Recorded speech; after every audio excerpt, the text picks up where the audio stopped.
Bonjour à tous, merci d'être présents pour ce webinaire sur comment préparer votre projet pour partir en Nouvelle-Zélande. On va attendre quelques instants pour que tout le monde soit là. Marie, tu nous dis quand les gens arrivent, s'il y a combien de gens connectés par rapport au nombre d'inscrits, qu'on puisse commencer, qu'on puisse commencer, que tout le monde puisse être présent et entendre ce que l'on a à dire. Voilà. Il y a des gens, il y a beaucoup de gens pour l'instant, Marie?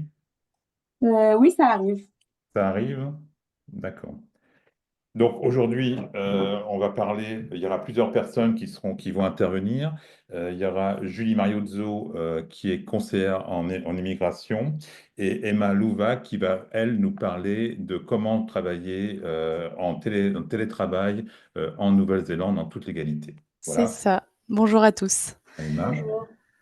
Et moi, je vais vous parler, je vais vous présenter l'entreprise d'une part, et je vais vous parler des services de New Zealand Service, et je vais vous parler aussi de l'éducation en Nouvelle-Zélande. Voilà. Donc, on attend encore quelques instants avant de commencer, mais bon, on est prêt. On est prêt, on vous attend. Il y a d'autres personnes, Marie? Ça arrive, mais je pense que tu peux commenter d'ici une petite minute.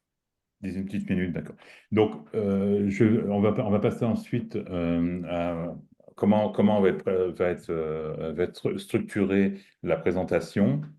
Et pour être sûr qu'on réponde à toutes les questions, les questions seront à poser à la fin du webinaire sur les différents sujets. Donc, si vous avez des questions, vous les notez et Marie nous transmettra les questions. Marie, c'est la personne qui s'occupe de la communication et qui est derrière en back-office pour que tout se passe bien et celle qui passera aussi les, euh, les slides pour qu'on soit en phase avec la présentation. Voilà. Exactement. Donc, tu me donnes ton point, ton go, Marie, quand Bah, tu je pense que tu peux y aller et de toute je façon, peux y on aller. va voir au fur et à mesure. Voilà, donc rebonjour à tous et merci d'être présents pour ce webinaire concernant votre projet en Nouvelle-Zélande. Et donc voilà comment ça va se dérouler. On va avoir différentes parties. On va avoir une présentation de New Zealand Service, comment immigrer en Nouvelle-Zélande, partir en Working Holiday Visa ou PVT, permis vacances travail, étudier en Nouvelle-Zélande, télétravailler depuis la Nouvelle-Zélande en partenariat avec Working et des points rapides sur le service business et investissement. Voilà. Donc, pour commencer, qui on est, Nous Zealand Service a été créé il y a une quinzaine d'années par ma femme et moi.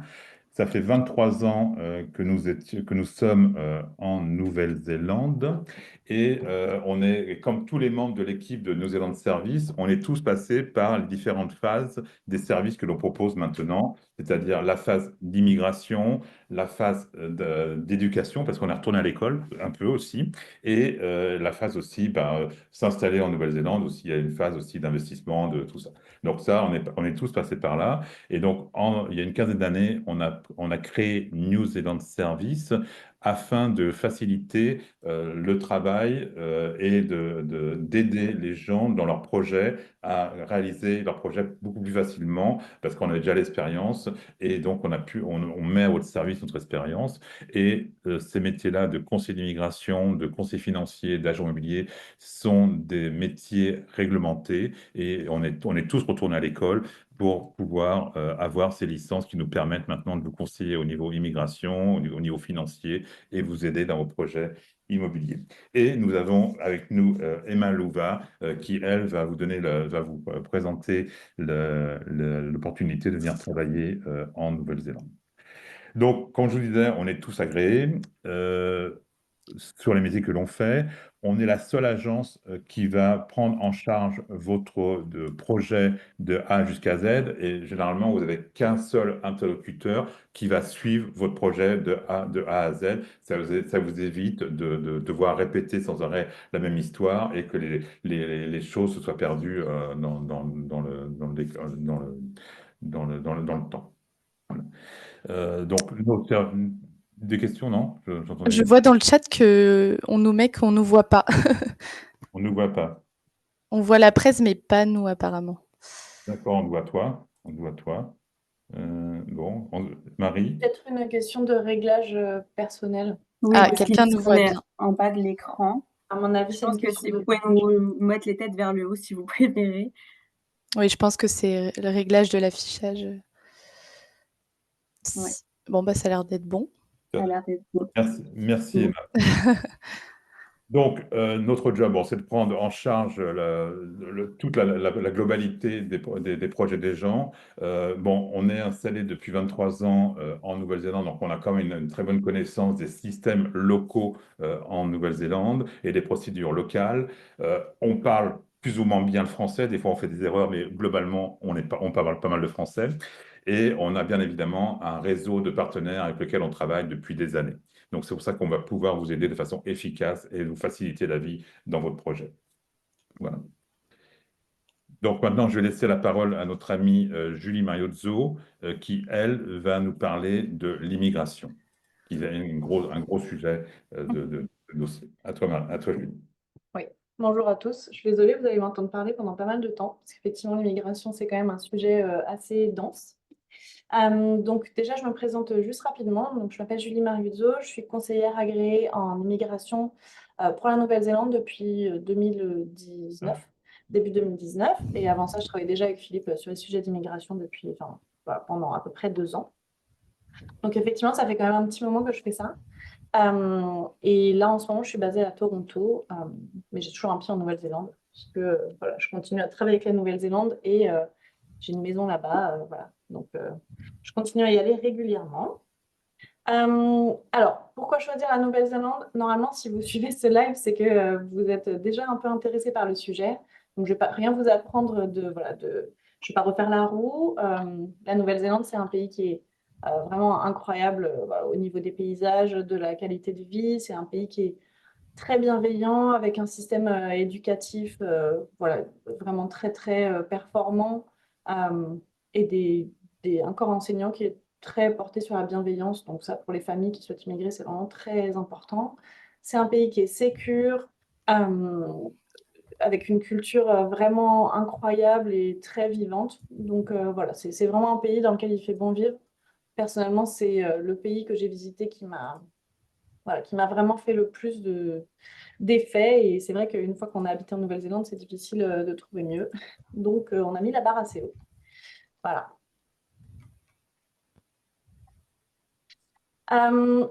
Donc, la Nouvelle-Zélande bénéficie d'un marché de l'emploi dynamique, globalement.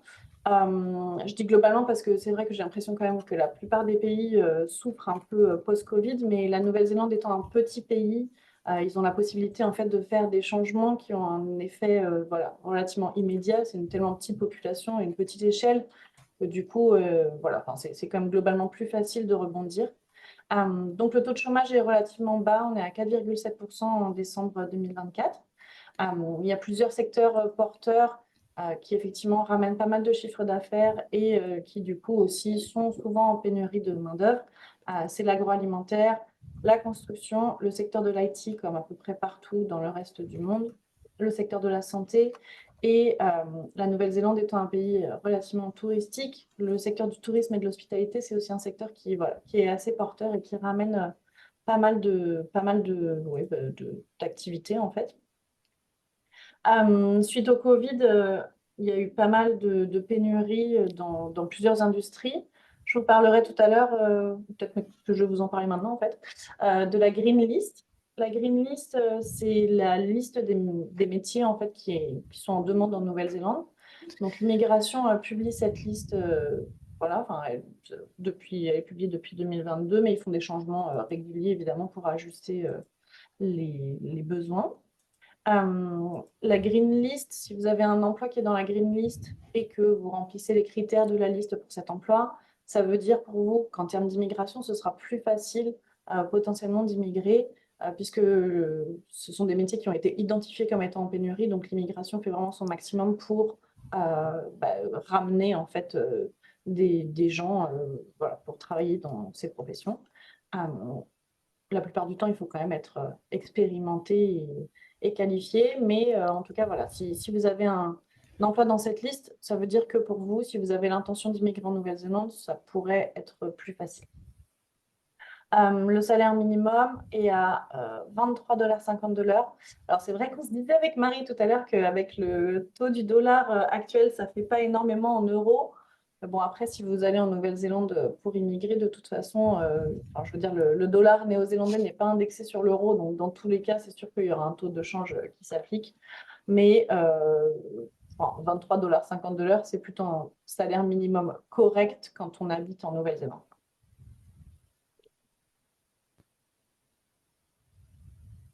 Alors, le type d'emploi recherché, ben voilà, il y a plusieurs, comme je disais, il y a plusieurs secteurs qui sont porteurs.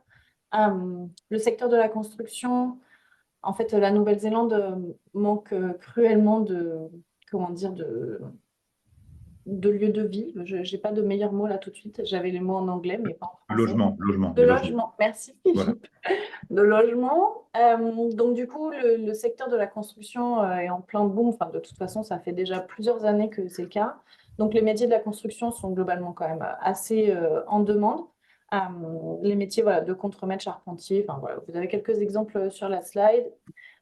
Donc c'est des métiers qui sont toujours en demande dans la plupart des villes de Nouvelle-Zélande. Donc, peu importe où vous avez l'intention de vous installer, il y a de bonnes chances que vous puissiez trouver un métier si vous êtes dans le secteur de la construction. Les ingénieurs, alors là, dans tous les secteurs sont recherchés, enfin, vraiment toutes les industries, y compris effectivement le civil, l'agroalimentaire, etc. Mais vraiment, enfin, en général avec une expérience et un diplôme d'ingénieur, enfin, c'est quand même plutôt facile de trouver du travail. Pareil pour l'IT. L'IT, c'est pareil, tous les secteurs recrutent.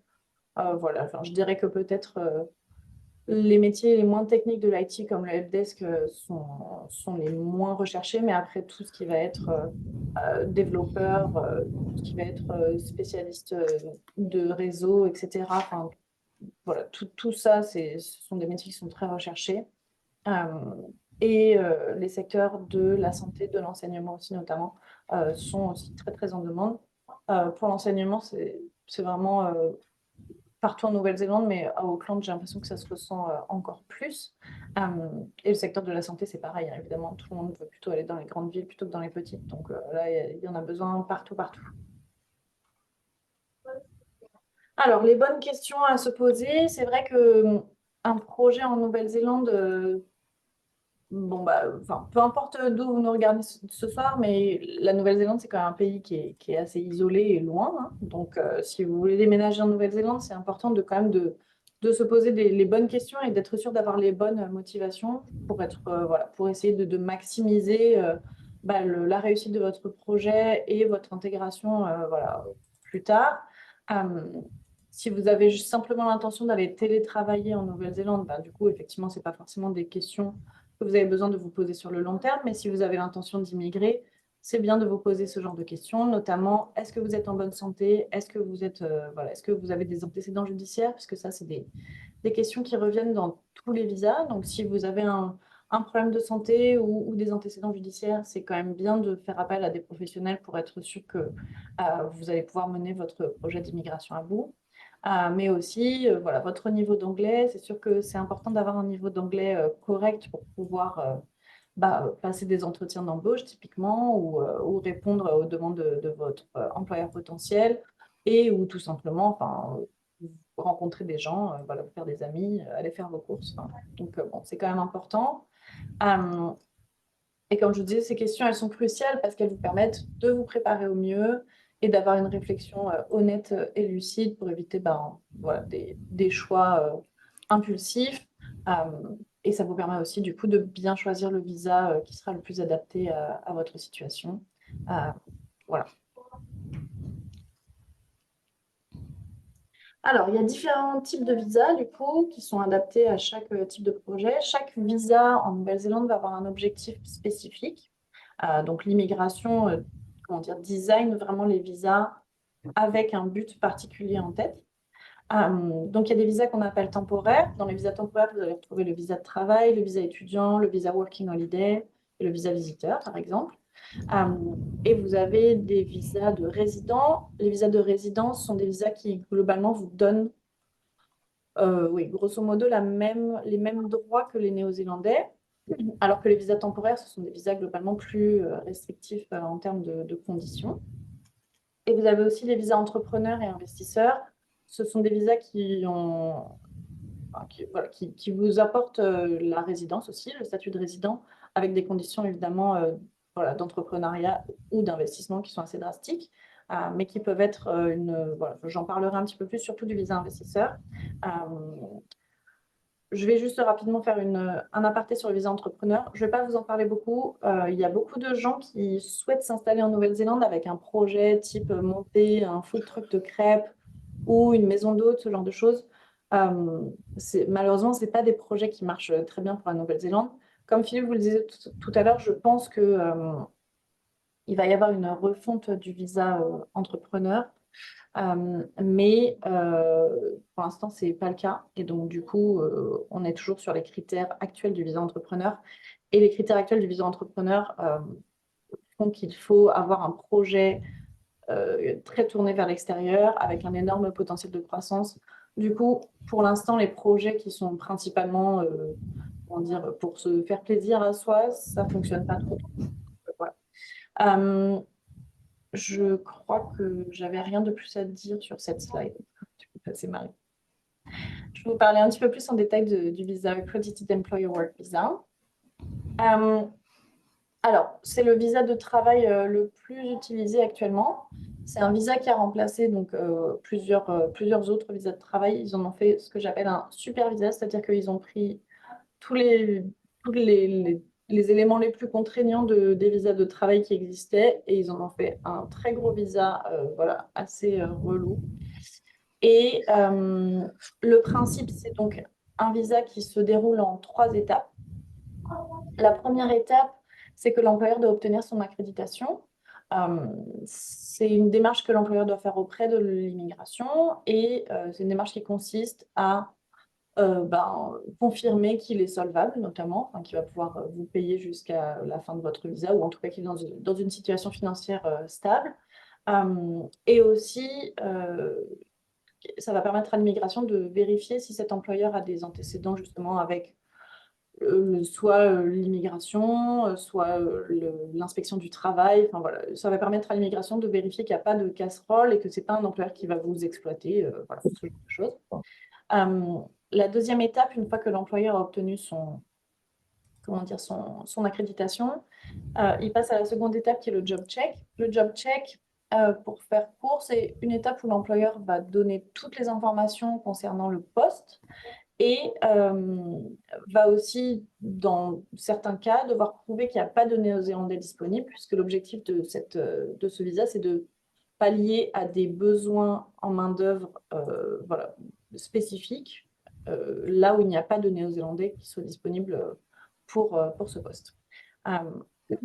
Donc, le job check va permettre à l'immigration de vérifier qu'effectivement, il n'y a pas de Néo-Zélandais disponible pour ce poste et que le poste répond à toutes les conditions, à tous les critères en fait, attendus par l'immigration. Une fois que le job check a été approuvé, à ce moment-là, l'employeur peut demander à son employé, son employé migrant du coup, de faire sa demande de visa. Et c'est là que vous intervenez. La demande de visa, vous allez devoir prouver que vous remplissez les critères, évidemment, de bonne santé, de bonne moralité. Donc ça, c'est quelque chose que vous allez retrouver pour la plupart des visas de toute façon. Et que vous avez bien les compétences ou expériences attendues pour occuper ce poste. Que vous dire de plus? Il faut avoir un contrat ou une offre d'emploi pour un minimum de 30 heures par semaine, puisque 30 heures par semaine en Nouvelle-Zélande, c'est considéré comme temps plein. La durée de votre visa, elle va dépendre du code et du niveau de qualification du poste sur une base de données qu'on appelle l'ANZSCO ou ANSCO. L'ANSCO, c'est une base de données qui est partagée par l'Australie et la Nouvelle-Zélande et qui répertorie en fait les professions qui existent, en fait, toutes les professions qui existent, et qui attribue pour chaque profession un niveau en fait de compétence. Donc, les niveaux sont classés de 1 à 5, 1 étant très qualifié, donc vous allez retrouver des postes justement comme ingénieur, enseignant, la plupart des professionnels de santé, voilà, donc avocats, enfin tout ce qui est profession qualifiée, voilà, tout ce qu'on peut imaginer. Dans le niveau 2, vous allez retrouver par exemple chef, tout ce qui est technicien, tout ce qui est technique va être dans le niveau 2. Le niveau 3, ça va être tous les artisans, donc électriciens, maçons, etc. Tout ça va se retrouver dans cette catégorie. Et vous avez les niveaux 4 et 5 qui sont les professions les moins qualifiées. Et vous allez retrouver, je ne sais pas moi, serveur typiquement, femme de ménage, conducteur d'engin, ce genre de choses, ce genre de profession qui peut globalement, j'imagine, dans l'esprit de l'immigration, peuvent être appris sur le tas. À ce moment-là, vous allez les retrouver dans ces deux niveaux les moins qualifiés. Et donc, du coup, si vous avez une profession de niveau 1 à 3, donc qualifiée, vous pouvez avoir un visa de 5 ans. Et si vous avez une profession de niveau 4 ou 5, vous pouvez avoir un visa de 3 ans. Il faut savoir que ce visa n'est pas renouvelable. Donc, du coup, il faut que vous ayez un plan pour après ces 3 ans ou ces 5 ans. Si vous souhaitez rester en Nouvelle-Zélande, il faudra donc faire autre chose après. Donc, voilà, ce qui est primordial, c'est que l'employeur doit absolument être accrédité. Vous avez les possibilités, si vous êtes éligible, de demander la résidence, pourquoi pas. Et vous pouvez, avec ce visa, étudier jusqu'à 3 mois, par période de 12 mois. Ou si l'employeur voilà, souhaite que vous fassiez une formation spécifique liée à votre poste, à ce moment-là, vous avez le droit aussi avec ce visa. Il faut que votre salaire, enfin que le salaire qui vous est offert soit dans la fourchette de marché et donc au minimum au salaire, au salaire minimum. Voilà. Et écoutez, je crois que c'est tout. Alors, pourquoi être accompagné je recommence. Pourquoi être accompagné par un conseiller en immigration? C'est une question qu'on me pose souvent quand je fais des consultations. Alors, Philippe dirait que je suis une très mauvaise commerciale et je le dis aussi de mon propre aveu. Mais je pense que c'est important d'être accompagné par un conseiller en immigration parce que, en fait, globalement, ça vous apporte de la sécurité et de la sérénité. Voilà, c'est pour ça principalement. Un conseiller en immigration, en fait, c'est quelqu'un qui est formé. Donc, moi, j'ai repris des études. Philippe, avant, avait la licence, il a aussi repris des études. Ma collègue Tatiana, vous verrez son contact tout à l'heure, a aussi repris des études. C'est des études qui sont quand même exigeantes. Donc, voilà, on a une maîtrise, en fait, du système d'immigration. On le connaît assez bien, on le pratique tous les jours. Donc, du coup, ça vous permet quand même d'avoir une garantie, et je le mets entre crochets entre guillemets, parce que c'est l'immigration à la fin qui prend la décision, mais ça vous permet quand même d'avoir une garantie que vous faites les choses correctement. Donc, ça vous permet en fait de maximiser les chances de succès de votre demande de visa. Après, sur un plan, on va dire, plus personnel, c'est sûr que les process d'immigration, en général, c'est compliqué, énergivore et assez stressant. Le fait de passer par un conseiller en immigration, ça vous permet voilà, de réduire en fait, ces aspects négatifs du process d'immigration et d'avoir un peu la sérénité de voilà, de pas avoir besoin de faire des démarches tout seul, d'être accompagné à chaque étape. Et donc ça, en tout cas pour mes clients, j'ai l'impression que c'est un élément assez important. Et la dernière chose, c'est que les conseillers en immigration sont régis par une autorité, en fait, une organisation. On a un code de conduite qui est très strict. Et donc, ça veut dire que pour nous, en fait, pour être, comment dire, pour rester dans le cadre légal de notre activité, on est soumis à beaucoup de contraintes qui ne sont pas des contraintes particulières, mais voilà, on est obligé d'être professionnel, on est encadré dans nos tarifs, on ne peut pas non plus voilà, charger, facturer des sommes prohibitives. Et pour vous, ça veut dire aussi que vous avez une sécurité. Si jamais effectivement ça se passait mal avec votre conseiller en immigration, vous avez quelqu'un vers qui vous retournez et vous avez quelqu'un qui fera valoir vos droits en fait en tant que consommateur. Voilà. Donc globalement, je dirais que pour la sérénité et la gestion du stress, voilà, c'est pas si mal d'être accompagné. Et après, des fois, la situation le demande. Par exemple, là, comme je vous disais tout à l'heure, si vous avez des antécédents judiciaires ou des problèmes de santé, c'est quand même mieux d'être accompagné par un professionnel qui sait ce qu'il fait plutôt que d'aller voilà, possiblement droit dans le mur et faire des erreurs qui sont coûteuses. Surtout que les règles d'immigration changent de façon régulière. Donc, c'est vrai que des fois, on trouve des informations sur les réseaux sociaux, sur des informations qui concernent une personne, mais qui ne vont pas forcément concerner d'autres personnes. Donc, sur ça, prendre l'information, c'est bien de la prendre auprès de gens qui sont qualifiés, qui sont tenus à informer au jour le jour des différents changements de l'immigration. Tout à fait. Alors, vous voyez, c'est moi sur cette petite photo de toute beauté et ma collègue en dessous, Tatiana. Euh, donc, on est toutes les deux conseillères agréées. Tatiana, elle est en Nouvelle-Zélande, elle habite à Wanaka, dans l'île du Sud. Et moi, comme je vous disais, je suis à Toronto. Euh, on propose notamment des évaluations de votre projet. Donc, voilà, c'est sans obligation, mais en fait, ça vous permet de déterminer si votre projet est viable. Vous pouvez faire une évaluation gratuite de votre projet sur le site. En fait, on a un questionnaire qui va vous permettre voilà, de faire une auto-évaluation qui vous donne un score à la fin et qui vous donne du coup une idée relativement bonne de si votre projet est viable. Et si évidemment vous souhaitez faire des consultations ou demander une évaluation de votre projet, c'est possible. Et avec Tatiana, du coup, on s'occupe de définir avec vous votre projet, d'étudier la faisabilité, notamment par rapport aux règles de l'immigration, enfin principalement par rapport aux règles de l'immigration d'ailleurs. On s'occupe du coup de la constitution de votre dossier, de la demande de visa, on s'occupe de toutes les communications avec l'immigration et globalement on vous accompagne voilà, sur l'ensemble du projet de A à Z. Le Working Holiday, ma passion. Alors, le Working Holiday, c'est un visa du coup qui concerne les personnes entre 18 et 30 ans. Donc, je précise que c'est 30 ans révolus, donc vous pouvez faire la demande jusqu'à la veille de vos 31 ans. Il n'y a pas de quota pour les Français, donc vous pouvez voilà, demander quand vous voulez.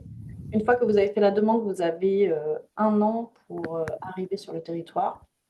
Le Working Holiday Visa, c'est un super tremplin. Enfin, vraiment, je ne peux pas le recommander assez. J'ai beaucoup de clients qui souhaitent immigrer en Nouvelle-Zélande, passer 30 ans, et c'est vrai que c'est à ce moment-là qu'on se rend compte à quel point le Working Holiday Visa est un tremplin formidable pour l'immigration. Donc, si vous avez un projet d'immigration et que vous avez moins de 30 ans, je vous encourage vraiment à utiliser votre Working Holiday Visa et à vraiment l'utiliser comme un tremplin vers l'immigration, c'est-à-dire backpacker, c'est évidemment génial. Je vous le conseille, la Nouvelle-Zélande, c'est un pays magnifique, mais si vous avez un projet d'immigration, utilisez le Working Holiday Visa, cherchez directement un emploi et un employeur qui vous permettront de demander par la suite un visa de travail et d'enclencher le reste de vos démarches. Parce qu'il y a beaucoup de gens qui laissent ça pour voilà, les 3-4 derniers mois de la fin de leur Working Holiday Visa. Et c'est sûr que 3-4 mois pour trouver un emploi et convaincre un employeur de vous garder et de vous sponsoriser pour un visa, c'est pas forcément assez. Enfin, c'est pas assez. Je vous le dis, c'est voilà, j'enlève le forcément. C'est pas assez. Si vous n'avez pas l'intention d'immigrer, que vous voulez juste en profiter, c'est aussi génial. C'est une super opportunité de parfaire votre anglais. C'est un pays qui est juste incroyable à visiter. Donc, bon, de toute façon, vous ne pouvez pas faire voilà, vous pouvez pas faire d'erreur. Vous avez la possibilité de travailler et de voyager. Donc, vous pouvez alterner, travailler puis financer du coup le reste de votre voyage. Enfin, voilà, c'est comme ça que beaucoup de gens profitent du Working Holiday Visa. Je précise aussi à toute fin utile que avec un visa Working Holiday, vous n'avez pas le droit d'accepter un contrat, ce qu'on appelle permanent. Donc en Nouvelle-Zélande, vous avez les permanent contrats et les fixed term. Permanent, c'est l'équivalent d'un CDI et fixed term, du coup, c'est l'équivalent d'un CDD avec une durée fixe. Vous n'avez pas le droit d'accepter un contrat permanent. Donc du coup, si vous trouvez un employeur qui souhaite vous employer, vous pouvez leur demander d'avoir un contrat jusqu'à la fin de votre PVT. Et s'ils veulent voilà, vous garder plus tard, il faut refaire un nouveau contrat qui, à ce moment-là, peut être permanent et qui pourra vous servir pour votre demande de visa. Alors, on a un pack voilà, Kia-ora. Donc, Kia-ora, ça veut dire bonjour, bienvenue en maori. Le pack Kia-ora, c'est un pack en fait qui est, comment dire, designé pour vous apporter ce dont vous avez besoin à votre arrivée. Donc, il comprend un accompagnement dans votre demande de visa. Donc, vous avez un tutoriel vraiment step by step. Vous avez des outils pour préparer votre départ, qu'emmener, enfin voilà, des informations utiles sur votre futur voyage en Nouvelle-Zélande. Vous avez aussi tout un tas de tutoriels et d'assistance pour, une fois que vous êtes sur place, ouvrir un compte en banque, faire votre demande de numéro IRD, donc c'est le numéro fiscal en Nouvelle-Zélande. Enfin, voilà, tout un tas de petites démarches. Vous avez effectivement un transfert de l'aéroport vers le centre-ville, des conseils pour rédiger votre CV. Bon, vous avez tout ici. Une carte SIM néo-zélandaise et une carte de transport pour votre arrivée à Auckland. Et vous avez la possibilité voilà, de demander des ajouts. On peut vous aider à trouver une auberge de jeunesse, enfin, ce genre de choses. Et c'est voilà, un pack qui est vraiment designé pour vous aider dans vos premiers jours voilà, à vous installer et à commencer sereinement votre working holiday en Nouvelle-Zélande. Merci Julie, merci Julie. Donc moi je vais reprendre la parole pour vous parler d'éducation en Nouvelle-Zélande. Et vous allez voir, l'éducation en Nouvelle-Zélande, c'est pas que pour les enfants, c'est pour tous les âges. Voilà, donc on va commencer. Donc le système éducatif en Nouvelle-Zélande est un des 3 meilleurs systèmes au monde. Généralement, lorsqu'on fait des visites d'école avec les parents veulent retourner à l'école en Nouvelle-Zélande. Donc c'est pas du tout la même façon d'enseigner en Nouvelle-Zélande qu'en France. Les programmes sont assez flexibles. On a globalement 6 matières à apprendre et après, en fonction des âges, pour passer son bac, on va sélectionner les matières que l'on veut. Par exemple, pour les matières, je en parlais avec ma femme tout à l'heure, les maths, suivant ce que vous allez faire comme métier par la suite, vous aurez 3 niveaux de maths différents. Il y aura le maths basique si vous voulez vous orienter sur la compta. Vous aurez des maths plus géométriques si vous voulez faire de l'architecture, par exemple, et des maths scientifiques si vous voulez faire un métier d'ingénieur. Oui, il y a pas mal de... Les cours vont s'adapter en fonction des besoins des gens, des élèves, et les enfants, le fils de Julie va être à l'école en Nouvelle-Zélande. Et comment c'était l'école en Nouvelle-Zélande pour ton fils, Julie? C'était vraiment bien. Mon fils, en plus, il a un profil un peu atypique. Il est sur le spectre autistique, il a TDAH. Franchement, je pense qu'en France, ça aurait été compliqué pour lui. Mais en Nouvelle-Zélande, c'était vraiment très bien, avec un corps enseignant juste incroyable, hyper bienveillant, hyper à l'écoute, hyper flexible. Enfin, c'était vraiment très, très bien. Incroyable. Et même pour la dyslexie qui est diagnostiquée chez les enfants à partir de 5 ans. Et si un enfant est diagnostiqué dyslexique, il sera accompagné toute sa scolarité par quelqu'un qui va être là pour l'aider dans ses devoirs et dans ses cours. Donc c'est aussi ceci une bienveillance, comme disait Julie, par rapport aux enfants. Nous, avec Ariane, Julie et tout le monde dans l'entreprise, on a repris les cours. Et les cours pour réponse sur l'immigration, on les faisait en plus de notre travail. Donc, des fois, on avait des questions le samedi à 23 heures. On envoyait un email à 23 heures à notre prof. Et le dimanche matin à 7 heures, on avait la réponse. Vous voyez, même le week-end, les gens travaillent parce qu'ils sont vraiment à la disposition des étudiants. Une autre chose qu'on peut aussi dire par rapport aux études, on a pas mal de gens qui nous ont contactés pour venir en Nouvelle-Zélande dans le cadre d'entrepreneurs Work Visa. Et vu les difficultés de ce visa-là, on a orienté pas mal de nos clients à reprendre des études en Nouvelle-Zélande qui offrent certaines possibilités aux conjoints et aux enfants.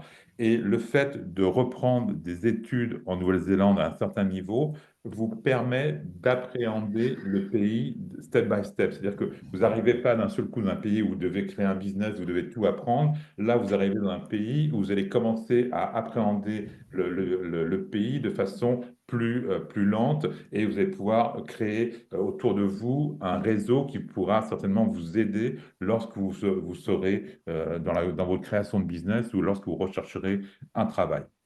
Donc, les études, c'est pas forcément que pour que pour faire des séjours linguistiques ou pour les enfants, ça peut être aussi être utile pour des gens adultes qui veulent s'installer en Nouvelle-Zélande via le visa d'étudiant. Ça permet aussi pour les gens de booster leur CV parce que maintenant l'anglais c'est un must. C'est difficile de trouver un job dans n'importe quel pays si l'anglais n'est pas maîtrisé. Et ça vous permet aussi de découvrir une autre culture et une autre façon d'étudier. Et je conseille à tout le monde, si vous avez la possibilité d'envoyer vos enfants ou de venir vous-même faire des études en Nouvelle-Zélande, c'est vraiment un très bon investissement pour l'avenir. Et ça vous permet d'avoir une possibilité à terme de pouvoir immigrer en Nouvelle-Zélande. Je répondrai tout à l'heure aux questions sur les études, parce que vraiment, c'est ma femme qui le présente, mais elle a eu un souci de dernière minute et elle n'a pas pu être là pour le présenter. Donc, il y a des universités dans tout le pays. On a des universités qui sont basées globalement à Auckland. On a Wellington, Christchurch et Dunedin. Dunedin, c'est assez marrant, ça ressemble un peu à Montpellier ou à Toulouse, parce que Toulouse, où Julia fait ses études, est une ville étudiante. Bah, Dunedin, toute la ville est remplie d'étudiants. Donc, c'est une ambiance assez sympathique et c'est vraiment sympa. Et ensuite, en Nouvelle-Zélande, il y a des universités qui vont être différentes suivant votre profil d'étudiant. Par exemple, Auckland Université sera plus pour un profil plus théorique, tandis que AUT sera plus vous allez faire les mêmes études, mais plus sur un profil pratique. Et nous, c'est notre connaissance de ces systèmes-là en Nouvelle-Zélande qui vont vous permettre de vous aider à vous inscrire et à constituer votre dossier pour étudier en Nouvelle-Zélande. Si vous étudiez plus de 3 mois en Nouvelle-Zélande, il faut un visa et on pourra bien évidemment vous aider à faire ce visa-là. Donc tout à l'heure, je parlais aussi, une fois qu'on a fait des études, on peut rester en Nouvelle-Zélande suivant le niveau d'études qu'on a fait, et ça s'appelle un post-study work visa qui vous permet de trouver un travail, et suivant après, quand vous allez trouver le bon travail, de vous permettre de demander la résidence, et une fois que vous avez la résidence, vous faites ce que vous voulez en Nouvelle-Zélande. Généralement, comme pourra le confirmer Julie, ce qu'on attend, le Graal, c'est d'obtenir la résidence. Une fois qu'on a la résidence en Nouvelle-Zélande, toutes les portes sont grandes ouvertes. Jusqu'à temps qu'on obtienne la résidence, il faut quand même ouvrir les portes, mais une fois que la résidence est obtenue, ça permet de faire ce qu'on veut. Lorsque vous étudiez, vous avez aussi la possibilité de travailler 20 heures par semaine et à temps complet durant les vacances. Ça, c'est pour des études qui durent plus de 14 semaines. Voilà. Et nous, notre job dans tout ça, ça va être de vous aider dans tout votre projet d'études en Nouvelle-Zélande, dans le choix de l'école, dans les visas, dans l'accompagnement aussi dans le slide suivant, vous verrez que pour les enfants mineurs aussi, on fait rôle de tuteur en Nouvelle-Zélande. Donc, comme je vous disais tout à l'heure, il y a deux sortes. Il y a des séjours pour les enfants. Il y a deux sortes d'études. Il y a les séjours linguistiques classiques où les enfants vont en Nouvelle-Zélande apprendre l'anglais avec d'autres nationalités qui sont mélangées dans la classe. Donc ça, c'est pour les petits séjours, 15 jours, 3 semaines, un mois. Mais on a aussi la possibilité pour des séjours de plus d'un mois, d'intégrer des écoles directement. Et là, votre enfant va apprendre l'anglais en contact avec des Néo-Zélandais. Donc forcément, ça ne sera pas forcément le même niveau d'anglais, parce que là, il va être en contact directement avec des Néo-Zélandais. Donc il va pouvoir prendre l'accent néo-zélandais assez rapidement. Il va pouvoir prendre aussi le langage familier néo-zélandais. Et ça va lui permettre aussi de s'intégrer et d'avoir des copains locaux en Nouvelle-Zélande. Et après, ça peut lui donner aussi l'envie de pouvoir vouloir étudier plus longtemps en Nouvelle-Zélande. Je pense à plusieurs cas où on a eu des enfants qui n'aimaient pas du tout l'école, le système scolaire français, Ils sont arrivés en Nouvelle-Zélande et ils ont fait une découverte. Et c'est maintenant des enfants qui ont des métiers, qui ont des vrais métiers, qui n'auraient pas eu s'ils étaient restés dans le système français. J'ai un autre exemple en tête. On avait une jeune fille qui était dyslexique en français. Elle est venue faire ses études en Nouvelle-Zélande et sa dyslexie a disparu en anglais. Donc, ça peut être aussi des bonnes opportunités pour chacun de changer s'il y a des difficultés dans un système, de changer vers un autre système et de pouvoir être successful dans ses études. L'école en Nouvelle-Zélande fait vraiment partie de la communauté. Vous êtes pas à l'école. L'école n'est pas pas quelque chose à part. On va demander une participation active des parents dans l'école des enfants. Pour faire, soit l'école, c'est de 9h à 3h, et après 3h, bah, il y a des activités, et on va demander aussi aux parents de participer à ces activités-là. Et les écoles sont aussi en fonction des lieux d'habitation et ça va donner aussi un ordre d'idée du prix de l'immobilier en fonction de la réputation de l'école. Plus la réputation de l'école est bonne, plus le prix de l'immobilier autour de l'école va augmenter parce que l'immobilier dépend des zones scolaires. Donc, vous avez aussi la possibilité de faire des stages en Nouvelle-Zélande. Et pour revenir un peu en amont par rapport au Working Holiday Visa, beaucoup d'universités ou beaucoup de gens qui ne sont pas au courant vont dire aux stagiaires, bah, c'est pas grave, tu peux aller en Nouvelle-Zélande sur ton Working Holiday Visa. Et là, c'est une erreur monumentale. Parce que le Working Holiday Visa, c'est un visa qui dure 1 an, mais une fois il est commencé, il faut le finir. C'est-à-dire, si vous le commencez le 1er janvier, il se finira le 31 décembre. Vous pouvez pas dire, je fais 3 mois là, j'arrête et je reviens. Donc, c'est un peu dommage d'utiliser le Working Holiday Visa pour 3 mois parce que vous allez perdre 9 mois pour rien. Donc, et pour faire un stage, il y a un visa spécial si votre stage fait partie de votre cursus scolaire. Il y a un work visa qui est spécialement dédié pour les stages. Donc faites attention à ça, de ne pas utiliser votre working holiday visa si vous venez faire en stage en Nouvelle-Zélande. Donc, nous, on pourra vous aider avec notre partenaire de vous trouver un placement qui correspond à votre besoin dans une entreprise. On vous demandera aussi, on vous mettra à votre disposition un tuto pour faire votre demande de visa. On fera aussi un entretien préalable avec vous pour savoir quel est votre niveau d'anglais, parce que si votre niveau d'anglais n'est pas suffisant, il n'y a pas beaucoup d'intérêt de venir faire un stage en Nouvelle-Zélande, parce que pour faire des photocopies, vous pouvez très bien les faire en France, ce n'est pas la peine de dépenser beaucoup d'argent pour faire des photocopies en Nouvelle-Zélande. On va pouvoir aussi vous aider sur les formalités pratiques de votre voyage, vous aider à trouver un logement. Il y a aussi un welcome pack qui est un peu le genre qu'il y aura. Il y a aussi le choix de l'assurance qu'on pourra aussi vous aider. Et on a aussi une équipe francophone qui sera à votre disposition si vous avez besoin d'aide quand vous êtes en Nouvelle-Zélande. Et bien évidemment, vous aurez un certificat de participation à votre stage enfin. Voilà. Je pense que j'ai après fait le tour sur la partie des stages. Donc, sur la partie NZS, Ariane et Martine, qui sont ici en photo, elles vont adapter leur programme à votre projet. On n'a pas de formule clé en main. On en a, mais généralement, chaque cas étant spécifique, on part sur une trame tout compris, mais généralement, on s'adapte en fonction des besoins de chacun. Vous aurez, comme pour les autres services, un seul interlocuteur du début jusqu'à la fin. Même si on a besoin d'autres intervenants, vous aurez toujours une personne de référence.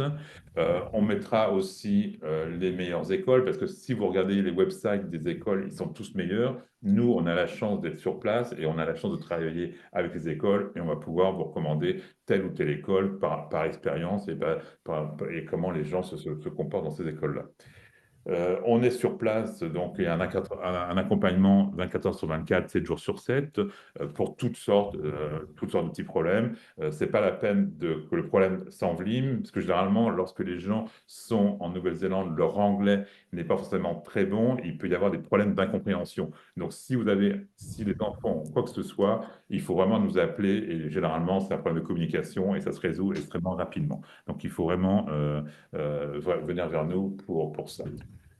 Lorsque vous étudiez plus de 3 mois, on peut faire aussi les visas étudiants, et on est accrédité pour ça, pour faire le visa étudiant.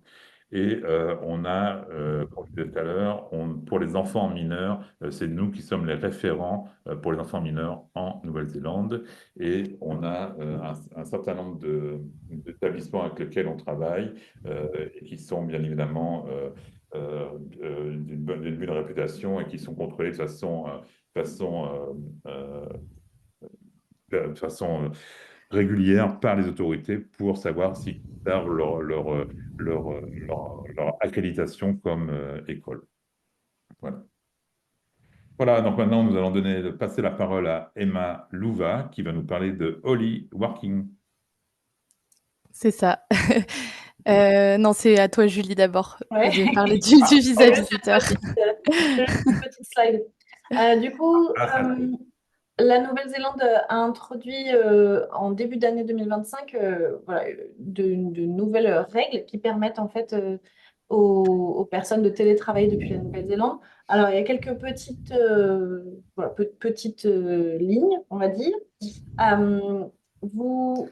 Vous n'avez pas le droit de travailler pour un employeur qui est basé en Nouvelle-Zélande. Donc, vous pouvez travailler pour un employeur qui est basé à l'étranger, mais pas sur place.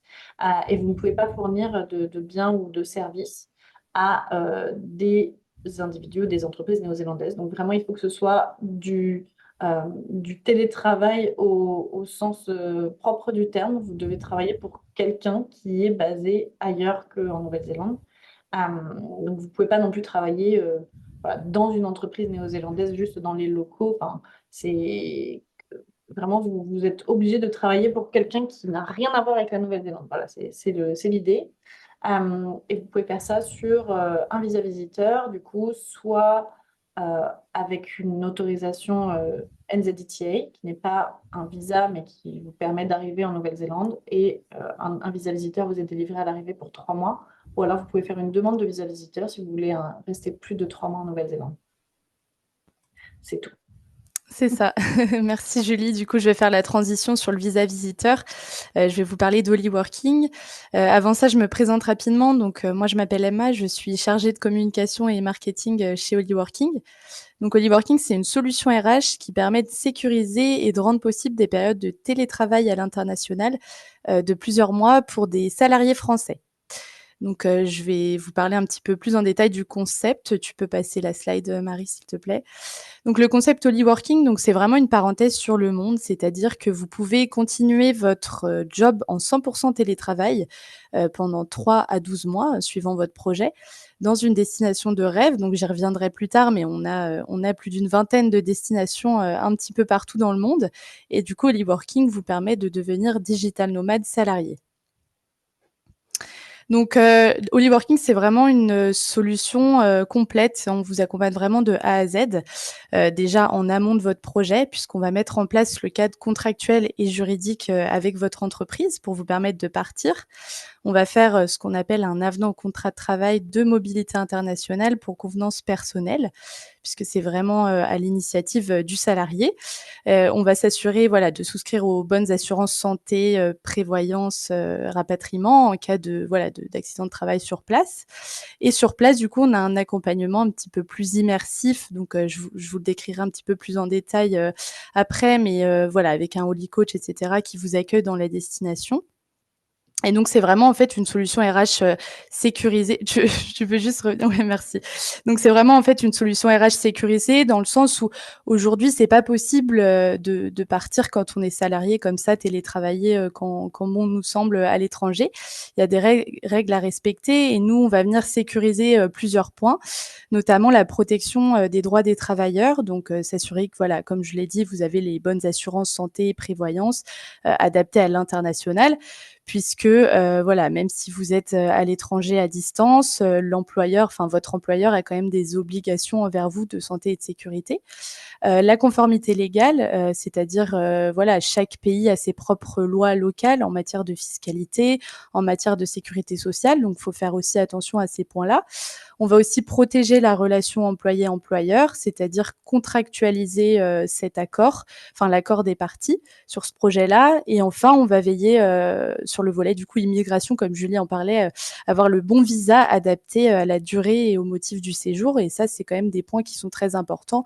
Donc, on vient vraiment assurer la conformité de ce projet-là. Du coup, donc, comme je vous l'expliquais, on a plusieurs destinations un petit peu partout dans le monde. Donc, ça va faire 5 ans qu'on s'est lancé avec Hollyworking. Et du coup, on est présent sur pas mal de continents. On a fait partir plus d'une centaine de Hollyworkers un petit peu partout dans le monde. Donc, voici les destinations qu'on propose. On propose aussi des destinations à la carte. Voilà, si vous avez un projet dans une ville ou un pays qui fait pas partie de notre liste, on s'adapte et on peut vous accompagner. On l'a déjà fait avec plusieurs de nos Hollyworkers à l'étranger. Et on vient justement d'ouvrir la Nouvelle-Zélande à Auckland, d'où ma venue sur ce webinaire. Donc, comme je vous le disais, donc Hollyworking débarque tout juste en Nouvelle-Zélande. En fait, c'est Philippe qui nous a contactés justement pour nous informer de cette mise à jour du visa visiteur. Ça faisait un moment qu'on voulait ouvrir la destination et c'est vrai que voilà, il y avait le visa adapté, donc ça s'y prêtait. Donc, on s'est lancé à Auckland. Voilà, on a ouvert la destination d'Auckland parce que c'est une ville cosmopolite, à la fois dynamique et en même temps, il y a quand même, c'est quand même une destination proche de la nature. Donc, ça remplissait pas mal de critères pour nos Hollyworkers et c'est vrai que la qualité de vie est quand même remarquable en Nouvelle-Zélande. Donc, on était très contents d'ouvrir ce pays. Cependant, il faut quand même faire attention au décalage horaire parce que ça reste quand même plus 12-13 heures. Ça s'adresse quand même à des salariés qui sont assez autonomes finalement.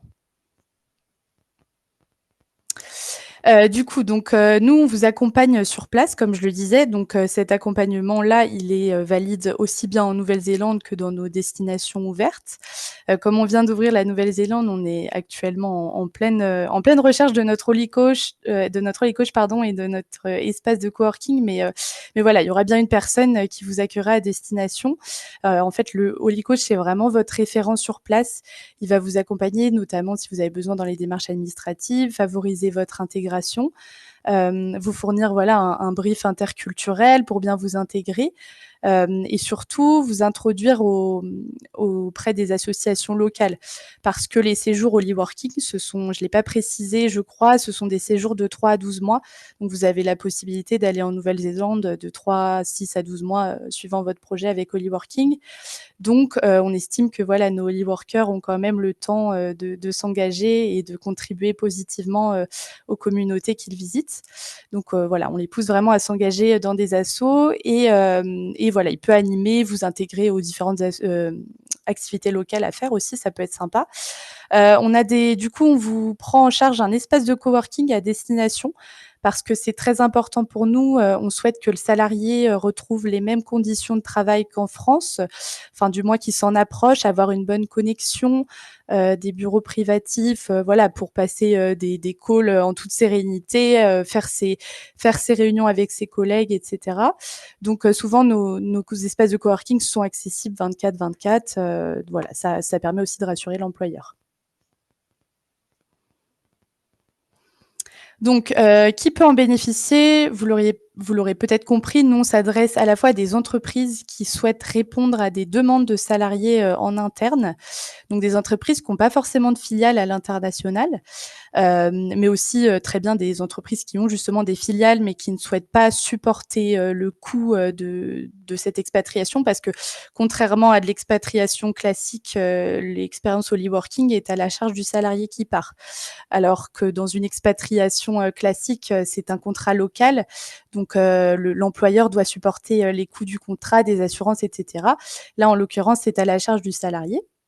Et on s'adresse également aux salariés, donc il faut être déjà salarié d'une entreprise, soit en CDD ou CDI, avoir un job 100% compatible télétravail.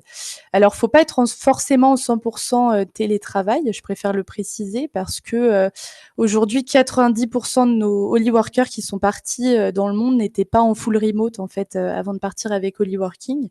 Simplement, en fait, ils ont adapté leur mission, voilà, ils ont adapté leur mission le temps de leur séjour. Donc, à partir du moment où vos missions sont compatibles télétravail pour une durée minimale de 3 mois, vous êtes éligible à partir avec nous. Et enfin, il faut avoir un contrat de travail français et dans une entreprise du secteur privé. Donc, nos Holy Workers dans le monde, donc comme je vous le disais, on en a fait partir plus d'une centaine. Aujourd'hui, on a des profils très, très variés. Mais je vous ai mis voilà, des exemples de Holy Workers. Donc, on a eu Christina qui est partie 12 mois à l'île Maurice en famille. Donc, on a fait partir pas mal de familles. C'est une expérience assez enrichissante pour les enfants qui apprennent une langue. Voilà, ils peuvent être scolarisés sur place. C'est quand même des projets très, très enrichissants pour le coup pour les enfants. On a Rodolphe, donc lui, il est parti en couple 10 mois en Asie. Donc, ils sont partis en formule Globetrotter. C'est possible, en fait, avec Holy Working, de combiner plusieurs destinations. Donc, ils sont partis à la découverte de l'Asie en couple. Donc, c'est un projet assez sympa aussi. On a eu Xavier qui est parti 5 mois à Cape Town, en Afrique du Sud, en couple. Donc, lui, pour suivi de conjointe. On a énormément de demandes de suivi de conjoints. Justement, ils peuvent suivre leurs conjoints expatriés sans interrompre leur mission pro. Et ça, c'est quand même super positif, voilà, de pouvoir concilier les deux. On a eu Raphaël aussi qui est partie 3 mois à Bali, donc elle en solo. On a pas mal de profils solo qui partent. Et puis, ce qui est intéressant avec Raphaël, c'est qu'elle est Head of Marketing. Elle manageait une équipe à distance et ça s'est très bien passé. Donc, comme vous pouvez le voir, ça reste des projets très, très variés avec des jobs quand même assez divers. Donc, c'est très intéressant. Et moi-même, en fait, je reviens de 4 mois de télétravail en Argentine pour aussi suivi de conjoint et en même temps ouvrir la destination. Donc, je ne peux que vanter les mérites de cette solution. Donc, non, c'est des super projets. Et puis, je pense d'ailleurs qu'on propose aussi du mécénat de compétences pour ceux que ça intéresse. C'est-à-dire au Sri Lanka ou Madagascar, vous pouvez partir pendant 3 mois, faire 50% de télétravail pour votre employeur et 50% de votre temps pour une association. Donc, ça vous permet aussi de vous engager dans un projet humanitaire sans forcément interrompre votre mission pro. Donc voilà, un autre type de projet encore une fois. Donc voilà, j'ai fini ma présentation sur tout ce qui est télétravail à l'étranger avec Holy Working. Donc si jamais vous voyez employeur avec voilà, des demandes en interne ou même vous êtes salarié et vous avez un projet de partir télétravailler à Auckland en Nouvelle-Zélande ou même dans d'autres destinations, on se fera un plaisir d'y répondre. Vous pouvez nous contacter soit sur notre site web, nos réseaux sociaux ou même sur mon LinkedIn et Malouva, je vous répondrai avec plaisir. Ok. Merci beaucoup, Emma. Et maintenant, c'est Julie qui va nous reparler de l'investissement en Nouvelle-Zélande.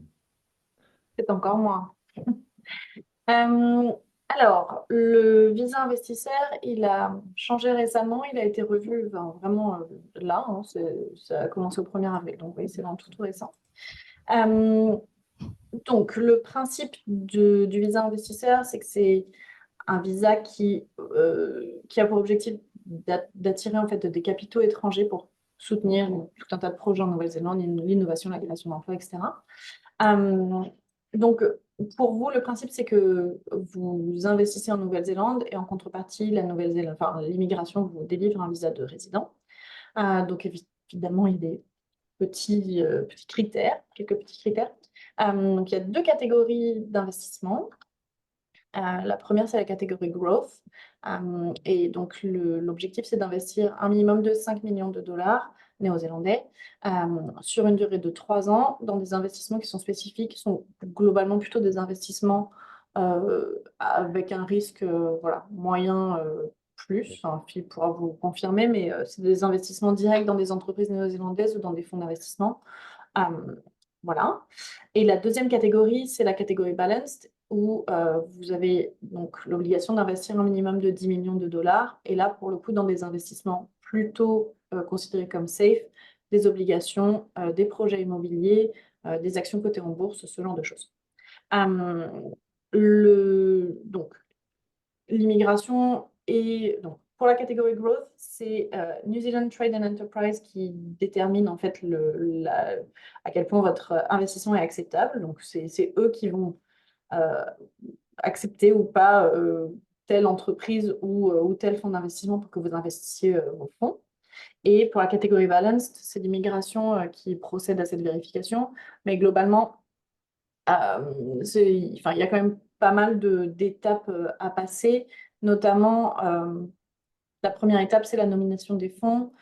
Les fonds doivent vous appartenir en propre ou alors conjointement avec votre partenaire si il ou elle est inclus dans la demande. Et vous devrez prouver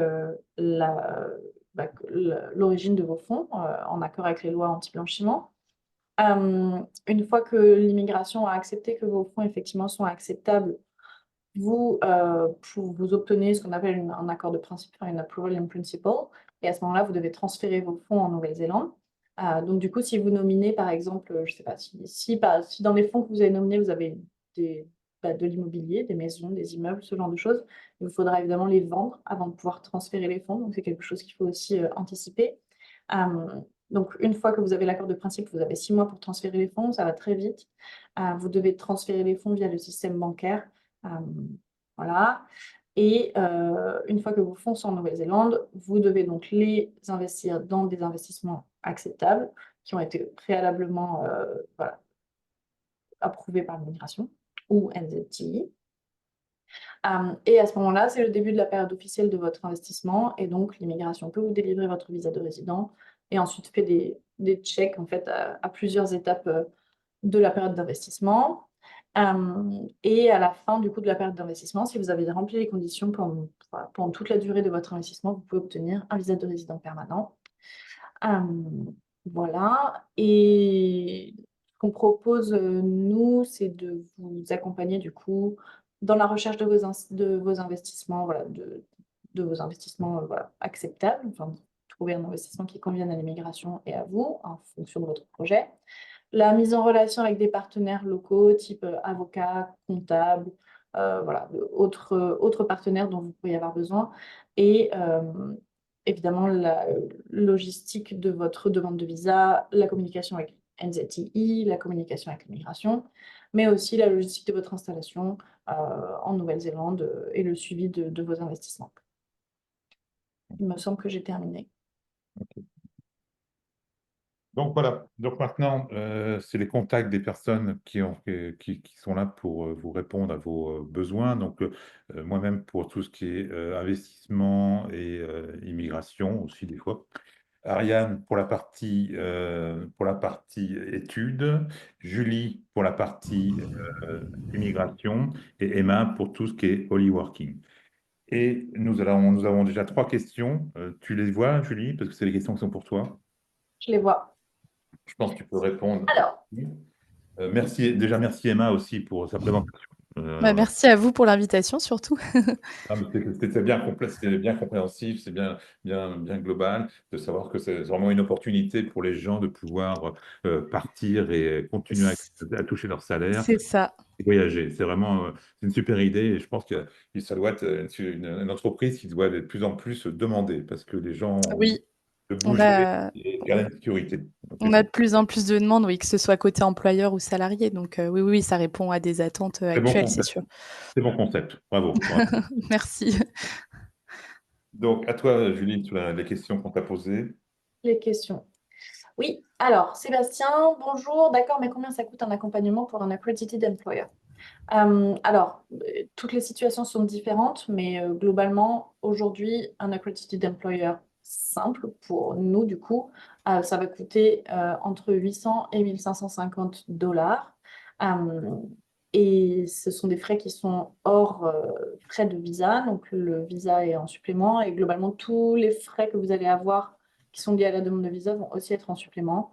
Donc, ça peut être la demande de vos visites médicales. Il y a certains pays dans lesquels il faut payer pour obtenir des certificats de police, je ne sais plus comment on dit, enfin bref, des police certificates. Des extraits de casier judiciaire, ça y est, c'est bon, c'est Bravo. revenu. Voilà, enfin, si vous avez besoin de faire évaluer votre diplôme en Nouvelle-Zélande, ce sont des frais qui sont en supplément. Enfin, voilà. Notre prestation, elle correspond juste à notre prestation, mais le reste, c'est en supplément. Toute traduction, Voilà. c'est bon. Thierry Martin demande, en cas d'obtention d'un visa de travail et de perte d'emploi, quel est le délai raisonnable pour essayer de retrouver un autre emploi? C'est une très bonne question. Alors, il n'y a pas de délai prescrit, c'est-à-dire que si vous perdez votre emploi et que vous appelez l'immigration, ils vont vous dire qu'il faut que vous retrouviez un emploi le plus vite possible. Donc, le plus vite possible, ce n'est pas une durée. Donc, techniquement, il n'y a pas de durée prescrite. Moi, je pense qu'une bonne, comment dire, voilà, une bonne règle à garder en tête, c'est Au moins, dans les 3 mois. Dans les 3 mois, il faut que vous ayez refait une demande de visa. Soit vous faites une demande de visa visiteur en expliquant à l'immigration ce qui s'est passé. Déjà, vous avez un visa visiteur qui peut vous être accordé si vous avez été comment dire, licencié pendant votre période d'essai. Donc, ça, c'est une option. Mais si vous êtes licencié hors période d'essai, à ce moment-là, oui, dans les 3 mois, il faut que vous ayez fait quelque chose. Donc, soit demander un visa visiteur, par exemple, pour pouvoir gagner du temps, en gros. Soit redemander un nouveau visa de travail si vous avez l'opportunité que vous avez retrouvé un employeur. Voilà. Et sinon, vous avez toujours la possibilité, évidemment, de quitter la Nouvelle-Zélande. on a Ziba. Oui, Ziba. J'aurai 55 ans en septembre, je suis ingénieure aéronautique et j'ai 25 ans d'expérience dans ce domaine. J'habite en Nouvelle-Calédonie, je souhaite immigrer pour devenir résident. Retourner à l'école me semble trop tard. Quel est le niveau d'anglais demandé et comment je peux être aidée pour trouver du travail? Alors, le niveau d'anglais demandé, donc il y a 5 tests qui sont approuvés par l'immigration néo-zélandaise. Le plus connu, c'est l'IELTS. Pour avoir un niveau d'anglais acceptable, il faut que vous ayez au moins 6,5 à l'IELTS, si c'est ce test que vous passez. Mais globalement, chaque test vient avec sa propre grille de score. Donc, du coup, c'est difficile de répondre à cette question précisément. Mais en tout cas, effectivement, vous avez un certain niveau qu'il vous faudra démontrer à l'immigration. Comment est-ce que vous pouvez être aidé pour trouver du travail? Alors, nous, on n'est pas une agence de recrutement à proprement parler, donc on peut pas vous aider. On n'a pas en fait de contact avec des employeurs où on a des postes voilà, qui nous sont communiqués, etc. Donc, on ne fait pas ce genre de choses. En revanche, ma collègue Tatiana, qui est donc aussi Immigration Advisor, conseillère en immigration, elle vient d'un parcours RH et finance. Donc, elle a travaillé en RH en Nouvelle-Zélande. Et du coup, elle propose un pack d'accompagnement à la recherche d'emploi. C'est un pack où principalement, elle peut vous aider à revoir votre CV, à préparer votre lettre de motivation. Elle peut vous faire des simulations d'entretien pour que voilà, vous sachiez un petit peu quel genre de questions. Elle les fait en anglais, évidemment. Donc voilà, pour que vous sachiez un petit peu quel genre de questions est-ce que vous allez avoir. Donc c'est ce genre de choses qu'elle peut vous aider à faire. Après, elle ne va pas vous trouver de job. Ça, c'est voilà, quelque chose qui vous revient. Pour trouver du travail, vous pouvez en fait aller sur les sites de recherche d'emploi, donc principalement SEEK pour les emplois un peu qualifiés et TradeMe pour les emplois moins qualifiés ou alors type artisan, construction, etc. Donc voilà, vous avez ces possibilités. Et après, par rapport à votre âge, effectivement, la résidence, c'est un visa qu'on peut demander jusqu'à 55 ans. Donc, il vous reste enfin, voilà, jusqu'à la veille de vos 56 ans pour en faire la demande. Donc, effectivement, la reprise d'études, ça me paraît un peu court. Mais si vous avez envie d'immigrer, il faut vous y prendre maintenant parce que voilà, 1 an et quart, ça passe vite. Et pour demander la résidence, c'est un peu court quand même. Une question de Séverine Fourquet. Y a-t-il des séjours linguistiques pour adultes pour apprendre l'anglais? Bien évidemment, parce que lorsqu'on arrive en Nouvelle-Zélande, il faut apprendre l'anglais. Donc, il y a plein d'écoles qui peuvent vous accueillir pour apprendre l'anglais. Et nous, on travaille avec des écoles où c'est essentiellement des écoles pour adultes. Donc, vous pouvez contacter Ariane à NZ Service qui pourra vous répondre par rapport à ça. Ensuite, il y a... Alors, je vous écris du Togo en Afrique de l'Ouest. Je suis intéressée par le travail dans le secteur du tourisme. Pouvons-nous avoir le site qui affiche la liste des emplois par secteur?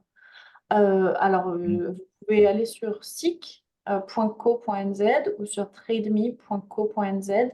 Il y a, à part ça, donc voilà, c'est des listes des sites de recherche d'emploi, mais il n'y a pas de liste il n'y a pas de site qui affiche la liste des emplois par secteur. Il n'y a pas de, voilà, c'est juste les sites de recherche d'emploi classiques. Après, j'ai une autre question, c'est Christelle.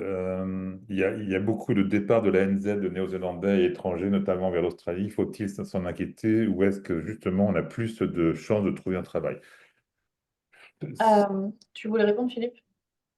Non, je pense qu'il y a des opportunités à tout moment. C'est-à-dire qu'il y a des gens qui s'en vont parce qu'il y a d'autres circonstances, des circonstances de vie qui changent. Et il y a aussi le fait que si les gens s'en vont, bah, il y a des places aussi à prendre. Donc, je pense que tout changement est source d'opportunités, je pense. C'est ça que je voulais dire. Donc, Oui. à Et il moins n'y a que pas besoin de s'inquiéter particulièrement du départ des Néo-Zélandais vers l'Australie. c'est courant, De c'est toute des choses façon, normales. c'est courant, oui, c'est sûr que c'est des pays qui sont voisins. Il y a une énorme communauté néo-zélandaise en Australie et un peu moins vice-versa, mais parce que c'est un tout petit pays aussi, donc forcément, voilà. Donc non, il n'y a pas du tout lieu de s'inquiéter, c'est quelque chose qui existe depuis la nuit des temps. Thierry, c'est pour toi. Euh, Le conjoint retraité, pêcher dans le les... conjoint retraité peut-il suivre dès l'expatriation ou y a-t-il un délai à respecter pour immigrer? Non. Je ne suis pas 100% certaine de comprendre complètement la question. Le conjoint retraité, oui, le conjoint retraité peut suivre à partir du moment où, euh, disons qu'il y a en général un des deux membres du couple qui a le visa principal et le second, du coup, le conjoint, effectivement, se greffe à ce visa via un visa qu'on appelle partnership. Donc, soit un visa visiteur, soit un visa de travail, soit un visa de résidence. Enfin, ça dépend des circonstances, mais il n'y a pas de délai particulier à respecter pour immigrer. En fait, à partir du moment où comment dire, le demandeur principal fait sa demande de visa et que ce visa qu'il demande permet de soutenir un partenaire, vous pouvez faire les deux demandes de visa en même temps. Il n'y a pas de délai spécifique à respecter. Dans le J'ai cadre... une question pour toi, Julie, pardon. Ah oui, vas-y. Est-ce possible de faire des études de médecine en Nouvelle-Zélande ou vaut mieux-t-il faire ses études en France et peut-on s'installer par la suite en Nouvelle-Zélande? Si on peut faire les études au Mexique en Nouvelle-Zélande, c'est mieux. Parce que Oui, après, c'est un problème d'équivalence. C'est compliqué pour les équivalences. Donc, c'est préférable de faire, si on veut faire ces études de médecine, autant les faire en Nouvelle-Zélande que de les faire en France, qu'il y aura toujours, il y aura toujours, si vous faites des études en France, il faut repasser par un internat de 2 ans avant d'être déclaré médecin en Nouvelle-Zélande. Donc, oui. faire des études directement en Nouvelle-Zélande. Et les démarches d'équivalence de vos diplômes de médecine vers la Nouvelle-Zélande, c'est quand même un chemin semé d'embûches. Il y avait une question de Claire aussi, après on va arrêter parce que je pense on a quand même pas mal de questions qui ont été traitées. Claire, dans le cadre d'un visa de travail accrédité, le conjoint a quel droit peut-il étudier, travailler ou entreprendre? Ça dépend, ça dépend. Oui, vous pouvez soutenir un visa de travail ou un visa visiteur pour un partenaire avec un visa accredited employer. Ça dépend de votre propre emploi. Donc voilà. Avec un visa visiteur, le partenaire peut rien faire.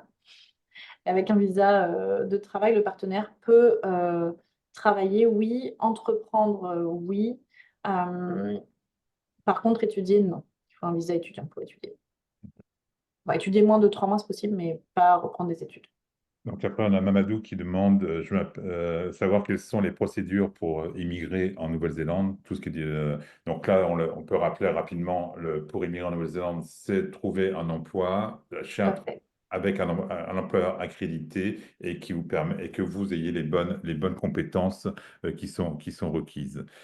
Euh, Exact. voilà, il y a Régis Guillet. Y a-t-il des accords d'immigration entre le Canada et la Nouvelle-Zélande? Non, Non. non. Toujours. Peut-être au niveau non, même pas working des visas, c'est pas 35 ans, c'est pas l'âge qui peut changer pour les Canadiens qui est un Pour peu. les Canadiens, peut-être 35 Ouais, ans. je Franchement, je suis crois. pas sûre, hein. Je suis pas sûre. Je crois que c'est vraiment 30 ans en Nouvelle-Zélande. Et ils peuvent avoir peut-être des visas plus longs que les Français, Peut-être. des PVT plus longs que les Français, mais je crois pas que les règles fondamentalement changent. Non. Il y a Philippe, j'ai Diolande. une question pour toi. Enfin, je ne sais pas si tu vas pouvoir répondre à la place d'Ariane. En ce qui concerne les séjours linguistiques, quelles sont les modalités pour obtenir une admission au niveau de l'école? Et quelles sont les conditions pour obtenir un visa? il y a pas, pour l'obtention du visa, c'est simplement 3 mois. Les conditions d'admission, bah, tous les enfants, tous les adultes sont admissibles dans les écoles. Après, au niveau santé, au niveau santé, tout va bien, il y a pas de souci. Je sais pas, il y a pas de souci majeur pour admettre les enfants aux écoles. Il y a Est-ce qu'on s'occupe des représentants, des personnes venant d'Afrique francophone? Alors, sur le papier, oui, oui, complètement, on s'occupe de tout le monde, même s'il n'y a pas de représentation diplomatique. En revanche, il faut être sûr de remplir les critères de visa. Donc, ça, c'est quelque chose qui s'étudie au cas par cas. Ok. Est-ce Et possible d'avoir- Hugo, Il y a oui, encore une est-ce que vous avez question. un visa de travail si ma conjointe a un visa étudiant? Alors, c'est possible dans certains cas, ça dépend en fait à quel niveau votre conjointe étudie. Voilà, c'est ça principalement qui détermine la possibilité que vous ayez un visa de travail. Ça, il faudrait que je vous fasse une évaluation spécifique. Bonjour Sultana, je vous invite à nous renvoyer votre message à Julie si vous avez son email et on le retransmettra à Martine ou Ariane. Ok. Est-il préférable de demander d'abord le visa ou d'abord trouver le travail? Ben, il faut d'abord trouver le travail pour ensuite avoir le visa. Tout à fait. Voilà. Après, on a des webinars chat. Tu les vois ou pas, Julie? C'est ce que je vous Oui, lis j'ai depuis tout à l'heure. reçu. Ouais, c'est ce que. Ouais. Euh, On va on prendre deux, fait trois visa questions après. humanitaire, oui, possiblement. Ça dépend ce que vous voulez dire par visa humanitaire. Est-ce qu'on fait des réfugiés? On n'a pas une énorme expérience sur les visas réfugiés, si c'est ça votre question. Je sais pas si j'ai répondu. Tac, tac, tac. Juste une Est-ce qu'il faut, question, quel est le délai d'obtention moyen d'un visa? Le délai d'obtention moyen d'un visa, c'est une bonne question, mais j'ai pas de réponse pour vous. En fait, ça dépend du type de visa, ça dépend de la période à laquelle vous le demandez. Typiquement, en Nouvelle-Zélande, la période de décembre-janvier, c'est là qu'il y a les vacances d'été, puisque du coup, les saisons sont inversées. Donc, à cette période, il se passe pas grand-chose. En général, ça prend beaucoup plus de temps d'obtenir des visas si vous les demandez à cette période-là. Et d'ailleurs, si vous cherchez un emploi, c'est aussi bien d'éviter cette période, enfin, pas forcément d'éviter, parce que c'est là que c'est le meilleur moment pour en profiter, mais c'est pas le meilleur moment pour trouver du travail. Et du coup, les temps de traitement des visas, en fait, enfin, évoluent en permanence. Mais par contre, l'immigration publie les temps de traitement sur leur site. Donc, vous pouvez savoir, en fait, à l'instant T, combien de temps est-ce que ça prend pour traiter un visa. Merci tout le monde. Je pense que c'est bon, on a fait le tour des Il y avait questions. encore une question. Ensuite, selon mes recherches, il faut payer la totalité des frais de scolarité afin d'entamer la procédure d'immigration. Oui, pour la scolarité, la longueur du visa sera donnée en fonction des cours qui sont payés. Si vous payez les cours pour 3 mois, vous aurez un visa pour 3 mois. Si vous payez les cours pour 6 mois, vous aurez un visa pour 6 mois. Voilà. Donc oui, donc il faut payer la totalité en fonction de ça. Euh, Ok. Bon, après, il y a d'autres personnes. Je pense que on va remercier tout le monde pour d'avoir participé à ce webinaire. J'espère qu'on a répondu à toutes vos questions. Merci à Emma d'avoir présenté son entreprise. Et Merci à vous. Merci. Et et si si vous vous avez avez- plus de questions, n'hésitez pas à nous écrire, voilà, voilà. soit à Marie, soit aux adresses qui sont ici. C'est difficile toujours de faire des évaluations individuelles, voilà, sur un webinar, mais si vous avez besoin, n'hésitez pas à prendre un rendez-vous ou à nous écrire sur nos adresses email. Ok. Merci à tous Merci à tous. et à bientôt. Merci Merci. beaucoup. Merci, au Bonne revoir. journée, au Au revoir. revoir.